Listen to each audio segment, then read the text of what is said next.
Good afternoon and welcome to Blindbuilds with Blind Prime. I'm your host, Blind Prime, and for today we're going to be building Braille. Yep, it's Building Braille Day again. Every Friday is Building Braille Day here on Blind Prime, and today we're going to be covering the letter O.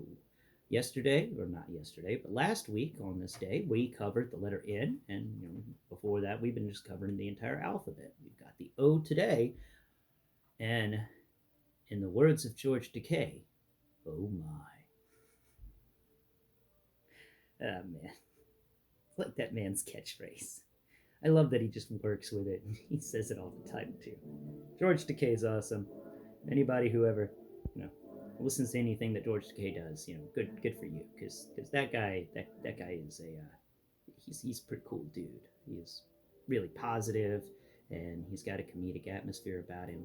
And he's had a lot of bad things happen to him in his life, but he hasn't let it affect him on his personality scale. Like, he's evolved from it, but he still finds the humor in things. He still finds the comedy. He still finds ways to enjoy the world and life and love. And well, that's being a good person right there.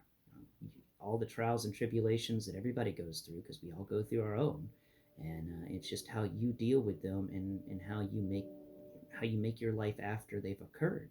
Are you going to be a sour individual because of it? And are you going to be depressed and sad and ornery and angry? Or are you going to be a person that tries to find the silver lining and make some jokes about it?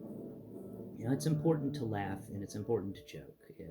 Those things can help you mentally overcome really bad things that have happened in your life. If you turn it into a joke, it's easier to accept and to deal with. And that's why I choose comedy instead of sadness, because I will make a joke out of the worst things in the world and be able to handle them a bit better. And well, I think that's it's not really the greatest thing in the world. Like, you can't really go around sharing all the jokes that you make on some bad things that happen, because it would be considered rude. It would be considered bad. So you just make them in your head and you laugh to yourself, and there you're no longer sitting curled up in a panic attack because Russia got nukes. Instead, you can make a joke of like, what nukes? Didn't they give the oligarchs money to maintain those nukes and ensure that they had all their proper materials together? What are Russian oligarchs known for? Oh, yachts and stealing money from the government. That's what our Russian oligarchs are known for. See, it's fun to make comedy out of things, even if that was a terrible joke. But what else are Russian oligarchs known for other than being corrupt and owning yachts? Like, that's all I know about them. Seems like every Russian oligarch owns a freaking yacht that's maintained by Ukrainian sailors. Just, uh, but you see, it's fun to make jokes. It's important to make jokes, and it's also important to know when and when not to make jokes. So let that just be the random blind prime lesson today about comedy and humor, and where to find it. And understand, sometimes it's not appropriate to say a joke that you think of. It's just important that for your own mental health, you think of it and just keep it to yourself, because not everybody practices that type of mental health. And some people will get very, very mad, and they will practice the angry, ornery type of mental health on you if you said a joke at the wrong time. So just keep it to yourself until you're alone in the car. Then laugh. All right. So let's get into this O. I know I've wasted a lot of your time this morning already talking about comedy and stuff like that. Right, let's turn the O around because I had it upside down. I got to constantly make sure I got this O correct. I'm learning Braille with you while I'm doing this. I figured it'd be fun if I learned while doing. So let's see. KLMNO. All right. All right. Yeah. Okay, cool. So in the O, you got to remember that arrow point. Just make sure did I have it right? I think it's supposed to be like that. If I'm showing it to you. Anyway, when you have it on the table in front of you, the arrow should point to your right, and the negative zone of that arrow should point to your left, like the little line that you draw from the arrow outwards should be to your left.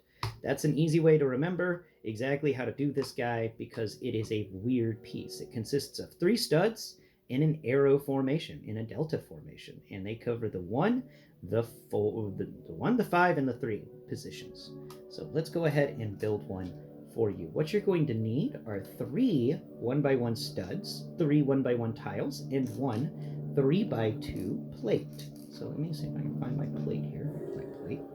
Pull it off. This is one of the most tiny piece driven things, and it's also a little difficult to build because of all the 1x1. So you got to be careful. You make sure nothing accidentally tilts itself, because you're going to just have some problems. So I put a stud in the 5 position, and now I'm going to put a tile in the 4 position, and I'm just going to line up that side to make a nice flat area to build the other side off of. Now where's my other tile? Come on, there's another tile. We're going to put the tile in the 6 position, so it's going to be 4 tile, 5 stud, 6 tile. All right, now we're going to put a stud in the 1 position, and a tile in the 2 position, and a stud in the 3 position. And we've got ourselves an O. That's that simple. All right, so we're going to set this O off to the side, and now we're going to build one on the tabletop in front of us like you would be building it at home. So set it on the table in front of you. Top left corner is the 1, bottom right corner is the 6, and top right corner is the 4, and bottom left corner is the 3. So in the top left corner, let's go ahead and put that stud. On the 2 position in the middle, on the left-hand side, we're going to find our tile. We're going to put our tile. Let's set that tile in there. There we go. Now on the 3 position, the bottom of this line, we're going to put our stud. All right. And then on the 4 position, we're going to put a tile. And then in the 5 position, so the 3 position, yeah, where's my other stud? Aha, there it is. All right, so in the 5 position, we're going to put a stud. Boom, right there. And then in the final position, number 6, we're putting a tile. And that's how you build a letter O. There. I can't figure out which way I'm supposed to hold the O for the camera to get it right. Oh well. Oh well. Oh my. Oh, bummer. Oh, this one's little tiles got a little twisted, but it's okay. So that's how you build the O's. And once again, today's video has been brought to you by the letter O, paid for and distributed by the letter O agency, owned by the O Corporation, which is a subsidiary of O Marketplace. Thanks for watching today's video, and please tune in tomorrow. I'm going to upload the how quickly can a blind man transform a transformer. That's just going to be a fun video, and I figured I'm just going to leave those for Saturdays. The nice challenge video, and the whole idea behind it is I want to see more people uploading videos of them transforming transformers from vehicle to robot back to vehicle mode again. And let's start a challenge thing going. Let's start it. I want to see more of these videos on how quickly can a person transform it. Let's get it going, guys and gals. Let's do it. It sounds like it would be fun, and I would like to compete with the rest of you. So let's get some times going, and let's have some fun with this thing. So tune in tomorrow. Gamerverse, Optimus Prime, new Studio Series, Gamerverse 03, WFC, War for Cybertron, Optimus Prime. How quickly can a blind man transform it from vehicle mode to robot mode back to vehicle mode again? That's going to be the goal, and that's the goal in all the transformation videos. It's always vehicle to robot to vehicle. That way we keep some sort of standard going. And we get 2 transformations in there in both directions, and we ensure, it's all going to be as fair as possible for everyone participating in the challenge. So participate in the challenge today to support the blind. Say, you're supporting the blind by doing this challenge, and transform a transformer with your eyes closed. you got to support the blind, right? So do it with your eyes closed.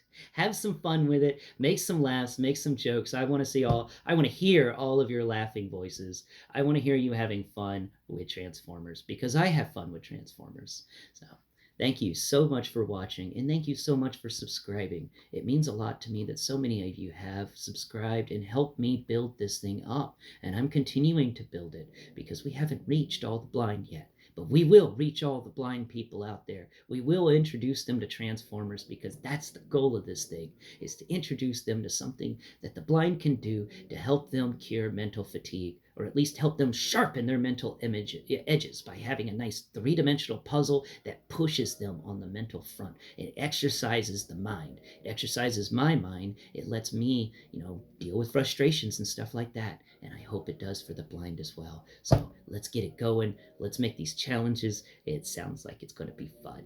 I can't wait. Thank you so much for watching. Till next time, bye-bye for now.